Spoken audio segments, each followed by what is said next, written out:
જી, સૌથી પહેલાં તો જે કંપનીઓના પરિણામો આવ્યા છે એનાથી શરૂઆત કરીએ અને આઈટી દિગ્ગજ ટેક મહિન્દ્રાના પરિણામો આપણને ખાસ કરીને આવતા દેખાયા છે. સીસી રેવન્યુ ગ્રોથ 0.7% વધ્યો છે, જ્યારે આપણને 0.4થી 0.5% જેટલું જ વધવાનું અનુમાન હતું. ખાસ કરીને પ્રોફિટ અહીંયા આપણને અનુમાનથી થોડો ઓછો રહેતો જોવા મળ્યો છે. 879 કરોડનું અનુમાન હતું, સામે 851 કરોડ પર રહ્યો છે.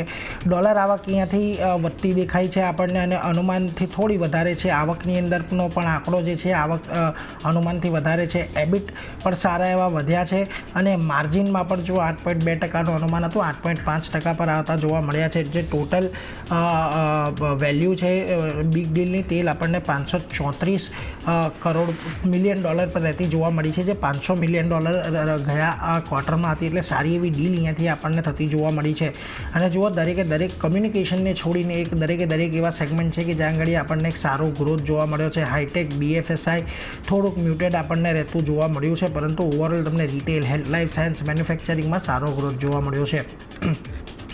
બ્રોકરેજ જોઈ લો, નોમુરા અહીંયાથી બાયનો કોલ આપી રહ્યા છે અને 1600ના ટાર્ગેટ આપી રહ્યા છે. Q1 બ્રોડલી અહીંયાથી અંડર વે એક એસ્ટિમેટ અનુમાન મુજબ રહ્યું હોવાનું અનુમાન અહીંયાથી તેમણે જણાવ્યું છે. ખાસ કરીને એમણે કહ્યું છે કે બિઝનેસની અંદર જે ખામીઓ છે દૂર કરવાનું અત્યારે કામ ચાલી રહ્યું છે. બર્નસ્ટેઇન આઉટ પરફોર્મનો કોલ આપી રહ્યા છે, 1390ના ટાર્ગેટ આપી રહ્યા છે. તેમનું કહેવું છે કે ટેલિકોમને કારણે થોડી ઘણી અહીંયાથી અસર જોવા મળી છે, પરંતુ ઓવરઓલ દરેકે દરેક ફ્રન્ટ પર અહીંયાથી પરિણામ સારા રહેતા જોવા મળ્યા છે. આ બીજી તરફ તમને એમ્ફેસિસના પરિણામ આવતા દેખાયા. જુઓ, નેટ પ્રોફિટ અહીંયા 3% જેટલો વધ્યો છે. રેવન્યુની અંદર કોઈ બહુ મોટો ખાસ વધારો નથી, થોડી ફ્લેટ લાઇન પર જ રહેતી જોવા મળી છે, પરંતુ એબિટ અહીંયાથી 28% અને માર્જિન 8.4%થી વધીને 11% રહેતા જોવા મળ્યા છે. ગ્રોસ સીસી આવક અહીંયા 0.1% ઘટી છે ક્વાર્ટર ઓન ક્વાર્ટર બેઝિસ પર, પરંતુ યર ઓન યર બેઝિસ પર અહીંયા 3.1%નો જોવા મળ્યો છે. જો કે ડાયરેક્ટ ગ્રોસ આવકનો ગ્રોથ છે એ ક્વાર્ટર ઓન ક્વાર્ટર બેઝિસ પર 0.3%નો રહ્યો છે. એટલે ઓવરઓલ એક સારા પરિણામો એમ્ફેસિસ દ્વારા આપણને જોવા મળ્યા છે. ટેક મહિન્દ્રા, એમ્ફેસિસ બંનેના પરિણામો ઘણા સારા છે. એટલે જોઈએ અહીંયા આજે આપણને એક પોઝિટિવ ઇમ્પેક્ટની અપેક્ષા છે. બીજી તરફ ગ્લેનમાર્ક લાઈફના પરિણામો આવ્યા. જુઓ, પ્રોફિટ અહીંયાથી ઘટતો દેખાયો છે. આવક ચોક્કસથી થોડીક 1.8% જેટલી વધી છે, પરંતુ એબિટા 17.5% જેટલા ઘટ્યા છે અને માર્જિન જુઓ 33.4%થી ઘટીને 27.1% પર. એટલે માર્જિનની અંદર પણ એક બહુ મોટો દબાણ છે. એટલે અહીંયા આજના દિવસે તમને કદાચ થોડું ઘણું દબાણ આવતું જોવા મળી શકે. નબળા પરિણામો અહીંયા આપણને રજૂ થતા દેખાયા છે. બીજી તરફ DLF પર ખાસ નજર રાખજો. પ્રોફિટ અહીંયાથી વધ્યું છે 22.5% જેટલું, પરંતુ રેવન્યુ, એબિટા અને માર્જિનની અંદર ખાસ કરીને ઘટાડો છે. એમાં પણ માર્જિન પર નજર કરો, 27.8%થી ઘટીને 16.8% પર રહેતા જોવા મળ્યા છે. એટલે ખાસો એવો ઘટાડો અત્યારે માર્જિન પર આવ્યો છે. જોકે Q1માં નવી સેલ્સ બુકિંગ રેકોર્ડ પર રહી છે અને 3 ગણાથી વધુનો ગ્રોથ એમાં જોવા મળ્યો છે અને ઘણા બધા નવા પ્રોજેક્ટ પણ તેમણે આ દરમિયાન લોન્ચ કર્યા છે. એટલે એના પર એક ખાસ ધ્યાન રાખજો. પરંતુ ઓવરઓલ પરિણામ થોડાક નબળા છે. માર્જિનના ફ્રન્ટ પરથી એક બહુ મોટી ચિંતા અહીંયા જોવા મળશે કદાચ. એટલે આજના દિવસે DLFમાં તમને ઘટાડો આવતો જોવા મળી શકે છે. બીજી તરફ તમને MGLના પરિણામો આવતા જોવા મળ્યા. જુઓ, સારા પરિણામો છે. નેટ પ્રોફિટ વધ્યો છે, રેવન્યુ વધી છે, એબિટાની અંદર લગભગ 6.5% ઉછાળો જોવા મળ્યો છે અને માર્જિન 25.2%થી વધીને 26.3% પર આપણને રહેતા જોવા મળ્યા છે. એટલે દરેકે દરેક ફ્રન્ટ પર કંપનીના પરિણામો જે છે તે ઘણા સારા રહેતા જોવા મળ્યા છે. જોઈએ અહીંયા આપણે કેવી ઇમ્પેક્ટ આવતી જોવા મળે છે. પરંતુ જેફરીઝ જુઓ, બાય કોલ આપી રહ્યા છે. ટાર્ગેટ વધારીને 1990નો કર્યો છે. એમનું કહેવું છે કે Q1 એબિટા અહીંયા જે અનુમાન હતું એનાથી 9% જેટલો વધારે આવ્યો હતો, કારણ કે ગેસના જે ભાવ છે એ આપણને નીચા રહેતા જોવા મળ્યા હતા. એટલે એના પર એક ખાસ ધ્યાન રાખવું.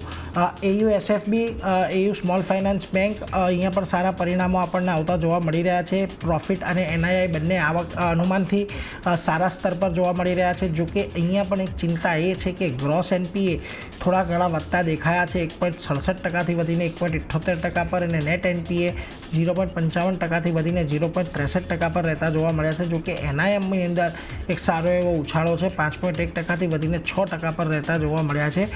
એટલે એના પર એક નજર રાખજો. જો કે અસેટ ક્વોલિટીની ચિંતાને કારણે કાલે આપણે એક્સિસ બેંકની અંદર પણ એક ઘટાડો જોયો તો ઓવરઓલ આજના દિવસે અહીંયા એક પોઝિટિવ ઇમ્પેક્ટ કદાચ આપણને નહીં જોવા મળે એવું સ્મોલ ફાઇનાન્સ બેંકમાં. તો ગઈકાલે આ બેંકની અંદર પણ એક બહુ મોટો ઘટાડો આપણને આવતો જોવા મળ્યો હતો. પરંતુ જો મોર્ગન સ્ટેનલી હજુ પણ ઓવરવેટ છે. આ 850ના ટાર્ગેટ આપી રહ્યા છે. તેમનું કહેવું છે સ્ટોક અંડર પરફોર્મ Q1 અર્નિંગની અંદર થોડુંક અંડર પરફોર્મન્સ આપ્યું છે અને થોડીક રિકવરીની આશા તેઓ અહીંયાથી રાખી રહ્યા છે. એટલે એના પર એક ખાસ ધ્યાન આપજો. રેમકો સિમેન્ટ મારા તરફથી છેલ્લો પરિણામ, નબળા પરિણામો છે.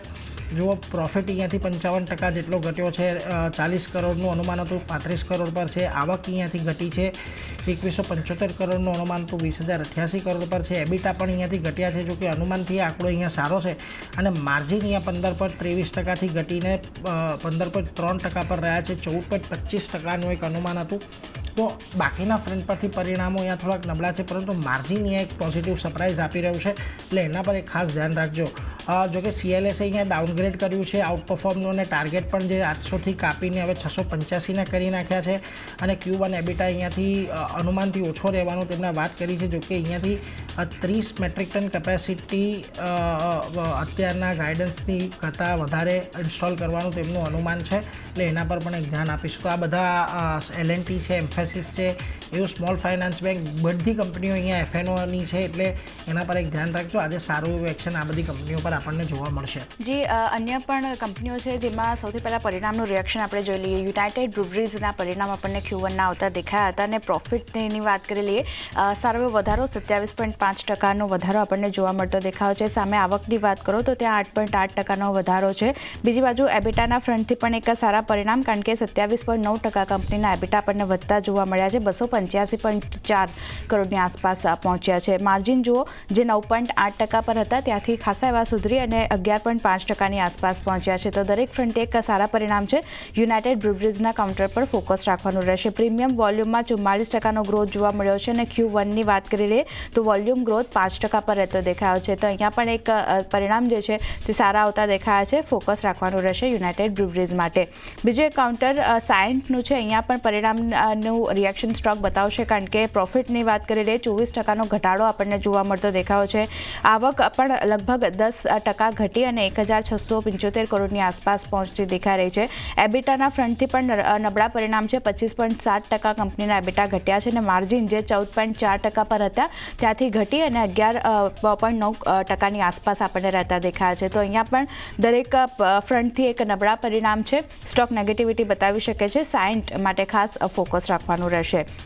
અન્ય પણ કંપનીઓના પરિણામ રજૂ થયા હતા, તો ત્યાં પણ એક રિએક્શન આપણને જોવા મળી શકે છે, જેમાં જુપિટર વેગન્સ, મોતીલાલ ઓસવાલ ફાઇનાન્શિયલ સાથે જ પ્રાજ ઇન્ડસ્ટ્રીઝ, શેલેટ હોટલ જેવા કાઉન્ટર છે જેના પરિણામ રજૂ થયા હતા. તો અહીંયા કઈ રીતે રિએક્શન જોવા મળશે આ બધા સ્ટોક પર, તેના પર ખાસ ફોકસ રાખવાનું રહેશે. હવે ન્યૂઝ બેઝ રિએક્શન જેમાં જોવા મળી શકે છે, તેમાં સૌથી પહેલાં શોભાનું કાઉન્ટર છે, કારણ કે અહીંયા આજે એક બ્લોક ડીલના સમાચાર આપણને આવતા દેખાયા છે. બ્લોક ડીલ જે છે તે આપણને થતી જોવા મળી શકે છે. શોભામાં પ્રમોટર બ્લોક ડીલ દ્વારા હિસ્સો વેચી શકે છે, અને જે અનામોડી રિયલ એસ્ટેટ છે તે 9.9% હિસ્સામાંથી 5% હિસ્સો જે છે તે અહીંયાથી શોભામાં વેચી શકે છે. અને આ ડીલની સાઇઝની વાત કરી લઈએ તો $10 કરોડ જે છે તે આપણને રહેતી દેખાઈ શકે છે. અને બીજી બાજુ કરંટ માર્કેટ પ્રાઇસથી 6% ડિસ્કાઉન્ટ પરમાં આ બ્લોક ડીલ જે છે તે આપણને થતી જોવા મળી શકે છે. બ્લોક ડીલ બાદ 90 દિવસનો લોકિન પીરિયડ પણ રાખવામાં આવશે. અને અનામોડી રિયલ એસ્ટેટ LLP જે છે તે સંપૂર્ણ રીતે ગોદરેજ પરિવારની માલિકીની કંપની છે. તો ખાસ કરીને અનામોડી રિયલ એસ્ટેટ પોતાના 9.9% હિસ્સામાંથી 5% હિસ્સો જે છે તે શોભામાં વેચી શકે છે, તેવા અત્યારે સમાચાર બનતા દેખાયા છે. તો આ બ્લોક ડીલની વિગતો કઈ રીતે બહાર આવે છે, ખાસ કરીને એના પર નજર રહેશે, પણ શોભા આજે દિવસભર ફોકસમાં રાખવાનું રહેશે. નેક્સ્ટ કાઉન્ટર મેનકાઇન્ડ ફાર્માનું છે. અહીંયા એક પોઝિટિવ રિએક્શન જોવા મળી શકે છે, કારણ કે ભારત સિરમના અધિગ્રહણ માટે કંપનીએ કરાર કર્યા છે. ખાસ કરીને કંપની ભારત સિરમને 13,630 કરોડમાં ખરીદતી જોવા મળશે, અને 3 થી 4 મહિનામાં આ ડીલ પૂરી થવાની સંભાવના પણ બનતી દેખાઈ રહી છે. અને મેનકાઇન્ડ ફાર્માના 25% એબિટા માર્જિન સામે સિરમના જે છે 28% આપણને રહેતા જોવા મળશે. તો ખાસ કરીને મેનકાઇન્ડ ફાર્મા પર ફોકસ રહેશે. પોઝિટિવ રિએક્શન અહીંયા પણ આપણને બનતું દેખાઈ શકે છે. નેક્સ્ટ કાઉન્ટર ટેક્સમેકો રેલની વાત કરી લઈએ તો અહીંયા અધિગ્રહણ કરવાના સમાચાર આવતા દેખાઈ રહ્યા છે. ખાસ કરીને ટેક્સમેકો રેલે જિંદલ રેલ ઇન્ફ્રામાં 100% હિસ્સાનું અધિગ્રહણ કર્યું છે, અને આ 100% હિસ્સાનું અધિગ્રહણ લગભગ 615 કરોડમાં કરવામાં આવ્યું છે. અધિગ્રહણથી વેગન માર્કેટમાં જે કંપની છે તેની હાજરી, ક્ષમતા અને પ્રોડક્ટ ઓફરિંગનું વિસ્તરણ આપણને થતું જોવા મળશે. અને 2024માં EV પર એબિટા જે છે તે લગભગ 1.8 ગણું આપણને રહેતું જોવા મળી શકે છે. તો ખાસ કરીને ટેક્સમેકો રેલ પણ આજે એક પોઝિટિવ રિએક્શન બતાવી શકે છે. ગઈકાલે એક બહુ સારી ખરીદદારી, લગભગ 5.5% તેજી આપણે જોઈ હતી. આજે પણ આ તેજી આપણને આગળ વધતી દેખાઈ શકે છે. ફોકસ રાખવાનું રહેશે ટેક્સમેકો માટે. બીજું કાઉન્ટર SJVN છે. અહીંયા કંપનીને LOI મળ્યા છે, ખાસ કરીને મિઝોરમ સરકાર પાસેથી LOI મળ્યા છે અને કંપનીને કુલ 13,947.5 કરોડના પ્રોજેક્ટ માટે આ LOI જે છે તે મળ્યા છે અને 2400 મેગાવોટ ક્ષમતાના જે ડર્ઝો લુઈ પાઇપ છે તેમાં ખાસ કરીને સ્ટોરેજ પ્રોજેક્ટ માટે આ LOI જે છે તે કંપનીને મળતા દેખાય છે. ખાસ ફોકસ SJVN પર પણ રાખવાનું રહેશે. અને છેલ્લે BL કશ્યપની વાત કરી લઈએ તો અહીંયા કંપની માટે સારા સમાચાર છે, કારણ કે નવો ઓર્ડર કંપનીને મળ્યો છે. સુરુચિ પ્રોપર્ટીઝ પાસેથી 160 કરોડનો ઓર્ડર મળ્યો છે અને સેન્ચુરી રિયલ એસ્ટેટ હોલ્ડિંગ્સની એક હોલ્ડિંગ કંપની છે સુરુચિ પ્રોપર્ટીઝ, તો ત્યાં એના તરફથી ઓર્ડર મળતો દેખાયો છે. કંપનીને બેંગ્લોર ખાતે જે કોડીહલ્લી છે તેમાં ખાસ કરીને 3,383 કરોડનો ઓર્ડર મળ્યો છે અને સિવિલ સાથે જ સ્ટ્રક્ચરલ અને એલાઇડ વર્ક્સ માટેનો આ ઓર્ડર મળ્યો છે. તો BL કશ્યપ પર એક પોઝિટિવ રિએક્શન જોવા મળી શકે છે. અહીંયા ખાસ નજર રાખવાની રહેશે. તો ચાંદીના બધા સ્ટોક જે નીરજે જણાવ્યા, મેં જણાવ્યા, બધા પર નજર રહેશે.